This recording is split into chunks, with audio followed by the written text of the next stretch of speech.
What's up everybody, it's Parker with BI Elite. In this video, we're going to cover a very fun topic on customer cohort analysis. So basically what you're looking at on your screen is a breakdown of customers who ordered in a certain month and seeing how long they're staying on and continuing to be our customer. For example, in this first row, March 2020, this is looking at all of the customers that made their first purchase in March of 2020.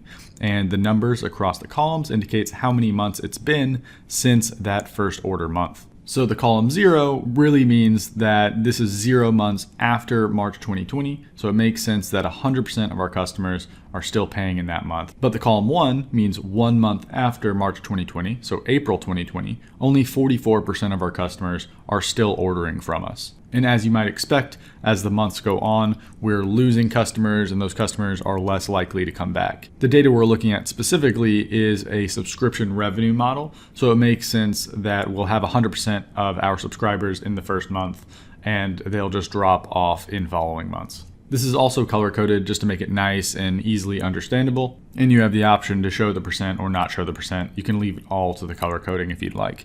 So with that, let's go ahead and dive into a demo. This isn't too hard to set up. Here we are in a new file. I've loaded in the data already. It's just this table called data. Let's take a look at what that data looks like. So we see that we have order dates, we have order amounts, and we have customer IDs. That's all the info you need in order to set up this cohort analysis. If I go ahead and sort by customer ID, we'll start to be able to see customers that have performed repeat payments. For example, if I look at this customer right here, we can see that that customer purchased in March of 2020 and then April 2020 and then May of 2020. And actually these amounts are just random values, so don't put too much thought into why those amounts are actually different. They're just completely random. Basically, we just want to see that that customer is purchasing each month, or for our subscription revenue model, they are staying with us as a subscriber month after month. So the first step in order to calculate this customer cohort analysis is to create a new calculated column. And this is going to be a column that will tell us their first order date. So I'm going to call this column first order date. And in parentheses, I'm going to type in EOM, meaning end of month. So we're actually going to calculate the end of the month date from their first order date. And the easiest way to do that would be to create a quick variable called current customer. And I'm going to set that equal to the customer ID. And basically, since we are just creating a calculated column, we're able to capture the customer ID of the row we are currently looking at. And then we just need to return our calculate function. And I'm going to want the min of my order date column. But we specifically want to filter down our data table to where the customer ID equals that current customer that we already captured in our variable. So let's go ahead and close that off. And firstly, I'm going to get rid of the time here because that's unnecessary. So let's take a look at what we calculated. So for the customer we were looking at, it was this one right here. We see that this customer's first order date was 3/3/2020. So that makes sense based on their 3 orders. And like I said, we're going to want end of month. So we can use the handy EO month function.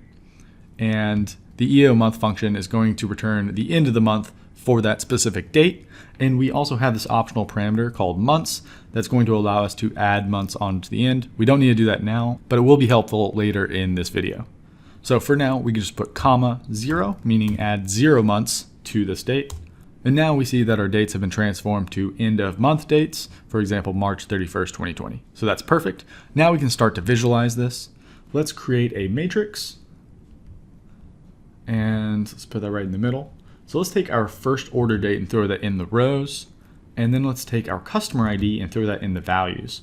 Specifically, we want to do the count or distinct count of those customer IDs. So we can get a quick idea of the number of customers that started subscribing in a certain month. And quickly, I just want to change the way that this column is formatted. I want to show it like the month name and the year. I think that looks the best. So back to our layout view here, we can easily see that we got the most subscribers in July of 2020 and it's dwindled somewhat since then, but we can see the nice number of subscribers there. Next, we need to create a new table that is basically going to be a disconnected table showing us our months after that initial order date. So in order to do that, we can go to the modeling tab and click on new table. And I'm going to call this months after. And we can use the handy generate series function. And let's generate a series from 0 to 12, incremented by 1, and let's take a look at what that created. So our months after table is just a list of values from 0 to 12. And this is going to work as the months after that initial order date. The 0 is optional, and I'll show you that at the end of this technique. So instead of count of customer ID, I'm going to get rid of that. And I'm going to throw in my new value column for my months after table. And in order to make this work just out of the box and show something, I'm just going to create a fake measure called 1. It's just going to be equal to 1. I'm going to throw this in the values. So now it's just a table full of 1s from 0 to 12 for all of my first order date months. Okay, that's great. So one final measure in order to finalize this technique. I'm going to create that measure here. I'm going to call this customer retention %. And we're going to start with a couple of variables. I firstly want to capture the month after that we're looking at. So I can do that with a var current month after. And I'm going to set that equal to selected value of my month after value. So that's giving me the number across the columns. I'm going to create another variable for a very similar idea. I'm going to call this current first order month. I'm going to set that equal to my selected value of my first order date.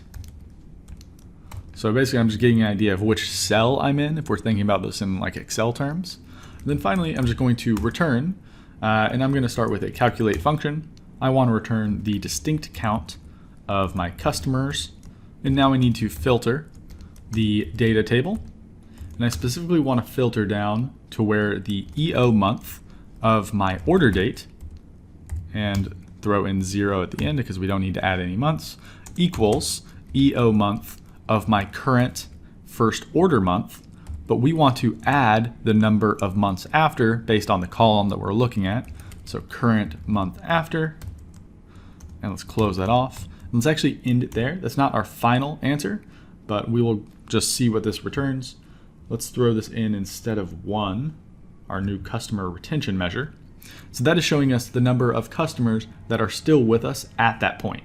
So that's looking great so far. Last step here, we need to divide this number that we just calculated by the total count or distinct count of those customers, regardless of the month after. Just give us the number of customers that signed up in that month. And we can do that with a nice divide function. I'm going to move this piece over, and we just need to divide by distinct count of our customer ID. And we should be good. I'm going to go ahead and change this to a percentage, and I don't need to show any decimal places, so we're good with a 0. So this is the final breakdown. The 0 month, again, it's going to always be 100% because they're always signing up in that current month, and then it's going to dwindle from there. And then finally, I'm going to add some conditional formatting just to make this nice and easily understandable. So we can do it from, let's do it all the way from white until a lighter blue. Let's do something like that and click OK. And now we have this nice cohort analysis. And it doesn't really make sense to have this subtotal. So we can go to subtotals and get rid of both row subtotals and column subtotals.